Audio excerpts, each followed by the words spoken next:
There's an exhaustion that no amount of coffee can fix. It's not physical exhaustion. It's the bone-deep weariness of never being enough. Of revising the same email 17 times. Of redoing work that was already excellent because it wasn't perfect. Of lying awake at 3 a.m. replaying a conversation, cataloging every misstep, every word that landed wrong. If your chest tightens when someone says, "That's good enough," this is for you. Because Carl Jung understood something that perfectionism hides. That relentless drive for flawlessness isn't ambition. It's fear. Fear of your own magnitude.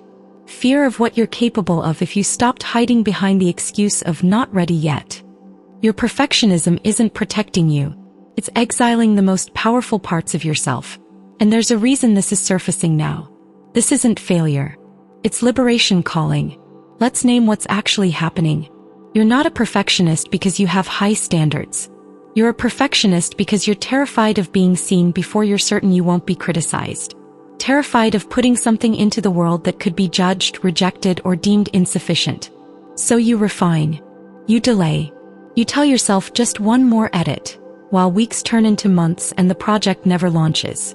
You set standards so impossibly high that failure is guaranteed, which paradoxically feels safer than trying and discovering your limits. And here's the fracture. While you're perfecting, you're not creating. While you're controlling, you're not living. Jung identified this as a shadow issue, not because perfectionism is evil, but because it's a defense mechanism masking something deeper. The persona, your social mask, demands flawlessness because it believes your worth depends on being irreproachable. But underneath that mask, power. Raw, untamed, authentic power that you've been too afraid to claim. Psychoanalyst Donald Winnicott spent his career studying this exact dynamic, and he arrived at a revolutionary conclusion. The pursuit of perfect is what prevents good. He coined the term good enough mother, not to lower standards, but to recognize that perfectionism is a form of control that suffocates growth. Your perfectionism isn't serving you. It's imprisoning you. And the key has been in your pocket the entire time. This pattern is archetypal. In Jung's framework, every human psyche contains universal patterns, archetypes, that shape how we experience ourselves in the world. And perfectionism activates a specific configuration: the prisoner and the sovereign. The prisoner believes safety lies in control, in being beyond reproach, in never making a mistake that could invite judgment. She meticulously crafts an image of competence, hiding any evidence of struggle, doubt, or imperfection. But Jung discovered something profound. What we exile to maintain that image doesn't disappear. It goes into the shadow. And the shadow grows stronger in exile, exerting unconscious control over our choices, our relationships, our capacity to act. For perfectionists, the shadow often contains not just negative qualities, like messiness or failure, but also power, brilliance, and audacity. The very qualities that could propel them forward are deemed too dangerous to embody, because they invite visibility, criticism, envy. Philosopher John Stuart Mill articulated a complementary truth in his work on autonomy. True freedom is the capacity to live according to your own nature, not ideals imposed externally. Mill argued that individuals should be free to develop their unique character, even if it deviates from social expectations. But perfectionism is the opposite of autonomy. It's conformity disguised as excellence. It's living according to an internalized tyrant, often a composite of parental voices, cultural demands, and childhood wounds, that insists you must be flawless to be worthy. Psychologist Harriet Lerner adds another layer. Perfectionism is often a strategy to avoid the vulnerability of having boundaries. If you're perfect, you won't be challenged. If you're beyond criticism, you won't have to defend yourself. If you're flawless, you won't have to risk rejection. But here's what Jung, Winnicott, Mill, and Lerner all understood. The cage of perfectionism is unlocked from the inside. And it opens the moment you choose sovereignty over safety. Now let's go deeper. Into the moment this fracture became real. Picture a moment you'll recognize instantly. You're working on something that matters. A project. A presentation. An email to someone whose opinion you care about. And you've already revised it 4 times. Good. Maybe even excellent.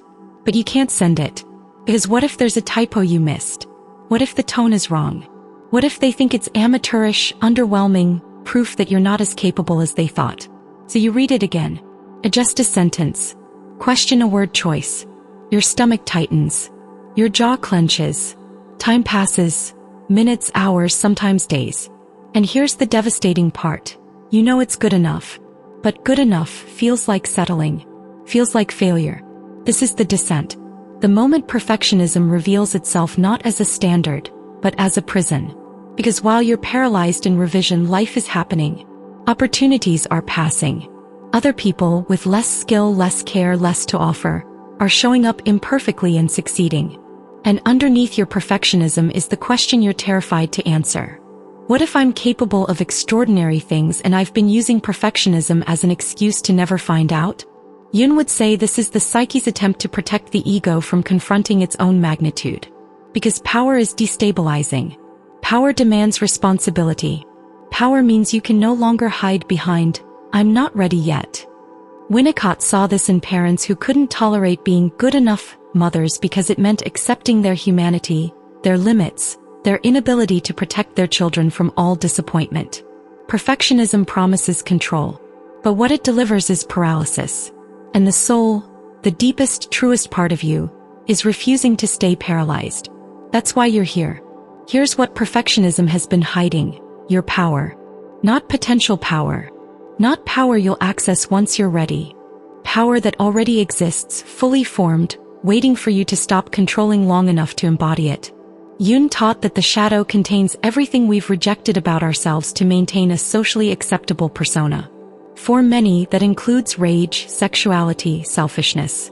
But for perfectionists, the shadow often holds something even more threatening: audacity, brilliance, the capacity to shine without apology. Because if you're brilliant, people will notice. If you're audacious, you'll be criticized. If you shine, you'll be envied, resented, maybe even attacked. Perfectionism whispers, stay small, stay safe. Wait until you're beyond reproach before you step forward. But Jung was clear. What we exile doesn't disappear. It festers. The power you've been trying to contain by perfecting leaks out as chronic dissatisfaction, procrastination, self-sabotage, and that bone-deep fatigue of never feeling enough. Winnicott's insight is equally devastating. By refusing to be good enough, you're modeling a life where nothing is ever sufficient. Not your work, not your relationships, not your body, not your existence. You're teaching yourself, and anyone watching, that human imperfection is unacceptable. And Mill's concept of autonomy reveals the final piece. Perfectionism isn't about excellence. It's about obedience to an internalized authority that isn't even yours. You're living according to standards you never consciously chose, shaped by parents, teachers, culture, trauma. True autonomy, Mill's ideal, is living according to your own nature even when it's messy, unfinished, imperfect. It's claiming the authority to define what enough means for you, not for the imagined critic in your head. And your soul is demanding that authority back. Right now. Through 5 specific tests. As you listen, notice which test makes your breath catch. That's your threshold. Test 1. The exposure test. The first test asks, can you share your work before it's perfect? This is the test of vulnerability. Of releasing control over how you're perceived. Of saying, this is what I made. It's not flawless. And I'm sharing it anyway. The prisoner fails this test every time. She revises endlessly, never launching, never risking judgment. She tells herself she's being thorough, but what she's really doing is avoiding the terror of being seen as imperfect. The sovereign knows that done is better than perfect. That creation requires iteration. That you can't improve what you don't release. Winnicott's research showed that children whose mothers allowed them to experience good enough care, not perfect but sufficient, developed resilience and autonomy. Children whose mothers tried to be perfect developed anxiety and fragility. The exposure test asks, can you tolerate being human in public? Test 2, the failure test. The second test is more visceral. Can you fail without it meaning you're a failure? This is the test of identity. Of separating your worth from your performance. Of recognizing that a mistake is data, not destiny. Jung understood that the individuation process, becoming who you truly are, requires integrating failure as part of growth. But perfectionists can't tolerate failure because they've fused their identity with flawlessness. Mill's autonomy principle applies here. You can't live according to your own nature if you're paralyzed by fear of getting it wrong. Experimentation requires permission to fail. Discovery requires wrong turns. The failure test asks, can you make a mistake and still believe you're worthy? Test 3, the messy middle test. The third test is subtle but essential. Can you tolerate the discomfort of being in process? This is the test of patience with imperfection, of staying present in the messy middle where things are unfinished, unclear, unpolished. Perfectionists want to skip from idea to flawless execution. But Winnicott's entire body of work rests on this truth. Growth happens in the space between perfect and disaster. The good enough zone is where learning occurs, where resilience builds, where authentic development unfolds. The messy middle test asks, can you value the journey, not just the destination? Test 4, the autonomy test. The fourth test goes deeper. Can you define success on your own terms, not society's? This is Mill's core question. Are you living according to your authentic nature, or are you performing to meet external standards you never consciously chose? Perfectionists are often high achievers not because they love what they're doing, but because they're terrified of falling short of expectations. They've internalized a measuring stick that isn't theirs. The autonomy test asks, do you know what you actually want separate from what you think you should want? Test 5, the self-compassion test. And the final test is the hardest. Can you extend yourself the grace you'd give someone you love? This is the test of belonging to yourself, of recognizing that perfectionism is often self-abandonment disguised as discipline. Lerner's work on boundaries reveals this. Perfectionists often have rigid external standards but porous internal boundaries. They'll tolerate harsh self-criticism they'd never accept from another person. Winnicott would say, be a good enough friend to yourself. Not harsh, not indulgent, but realistically supportive, tolerant of mistakes, committed to your growth, not your flawlessness. The self-compassion test asks, can you be on your own side even when you're imperfect? Now check your body. It's been responding this entire time. You've felt it, haven't you? That tightness in your chest when we talked about sharing unfinished work. The nausea when we mentioned failure. The jaw clench when we said good enough. Your body knows what your mind won't admit. Perfectionism is trauma response. Somewhere in your history you learned that being perfect was safer than being real. That flawlessness protected you from criticism, rejection, or something worse. Maybe a parent who withheld love unless you excelled. Maybe a culture that punished mistakes. Maybe a wound so deep you can't even name it. And your nervous system, designed to keep you alive, encoded that lesson. Control everything and you won't get hurt. But Jung understood that the body stores what the psyche can't process. Perfectionism lives in your body as chronic tension, shallow breathing, insomnia, digestive issues, autoimmune flares. Your system is in perpetual fight or flight, scanning for threats, bracing for criticism. This is not metaphor. This is physiology. And here's the gift. The body can also be the portal to freedom. You don't have to think your way out of perfectionism. Sometimes you just need to let your body discharge the terror it's been holding. Shake, cry, scream into a pillow, dance until exhaustion. Move the energy that's been locked in vigilance. Give your system permission to release the grip. Jung spoke of rituals as a way to give the unconscious symbolic expression. Your body needs rituals too. Rituals that say, you're safe even when you're imperfect. You're loved even when you're learning. Listen to your body now. It's the wisest guide you have. And now the transformation. There is a moment, and it may be now, when the prisoner lays down her perfectionism. Not in defeat. In sovereignty. This is the archetypal shift from prisoner to sovereign. From the woman who believes control equals safety, to the woman who knows that authenticity is the only real freedom. The prisoner believed that perfection would protect her. That if she could just be beyond reproach, she'd be safe from criticism, rejection, abandonment. She built a fortress of flawlessness and called it ambition. But the sovereign knows what the prisoner never could.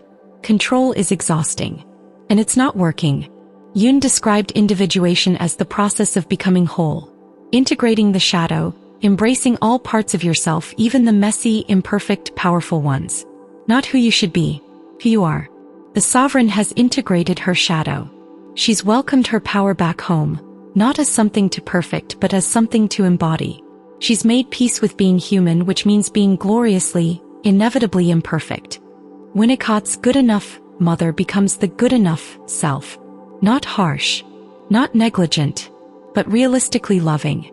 tolerant of mistakes, committed to growth, not flawlessness. Anne Mill's autonomy becomes lived reality. She defines success on her own terms. Not by society's measuring stick. Not by the internalized critic. By her authentic values. She doesn't apologize for being in process. She doesn't hide her learning. She doesn't wait for permission to take up space. She's not perfect. He's powerful. And that's what terrified her all along. But this shift doesn't happen in a vacuum. There are forces resisting it. Let's be clear about what perfectionism really serves. In a capitalist patriarchy, perfectionism is profitable. It keeps women striving, never satisfied, always consuming the next course, book, or guru promising the key to finally being enough. It keeps marginalized people trying to be twice as good, just to be seen as equal, exhausting themselves in pursuit of a standard that shifts the moment they approach it. Perfectionism isn't a personal failing. It's a systemic feature. It extracts labor, loyalty, and life force from people who believe their worth is conditional on performance. And when women specifically internalize perfectionism, they're internalizing a tool of oppression. Because women who are endlessly refining, doubting, revising, they're not leading. They're not disrupting. They're not claiming power. Mill's principle of autonomy was radical precisely because it insisted that individuals, including women, have the right to define their own paths, even when it deviates from social expectation. But perfectionism is the opposite of that autonomy. It's conformity masquerading as excellence. Jung understood that the collective unconscious contains not just universal wisdom, but also universal wounds. And one of those wounds is the belief that we must earn our right to exist through perpetual self-improvement. But here's the truth. Every time you release something imperfect, you're dismantling that system. Every time you define good enough on your terms, you're reclaiming autonomy. Every time you embody your power without waiting for flawlessness, you're modeling liberation. This isn't just personal healing. It's cultural revolution, one imperfect act at a time. And now the practices. How to make this shift real. Here are the tools to embody what your soul is demanding. Not theory. Initiation. Practice 1. Shadow dialogue journal. Set aside 15 minutes. Write at the top, what power am I avoiding by staying perfect? Let the shadow speak. No filter, no spiritual bypass.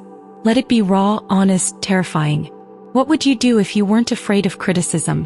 What would you create if you stopped revising? Who would you be if you claimed your full magnitude? This is Jungian active imagination, giving the unconscious a voice. You're not acting on every impulse. You're listening to what's been exiled.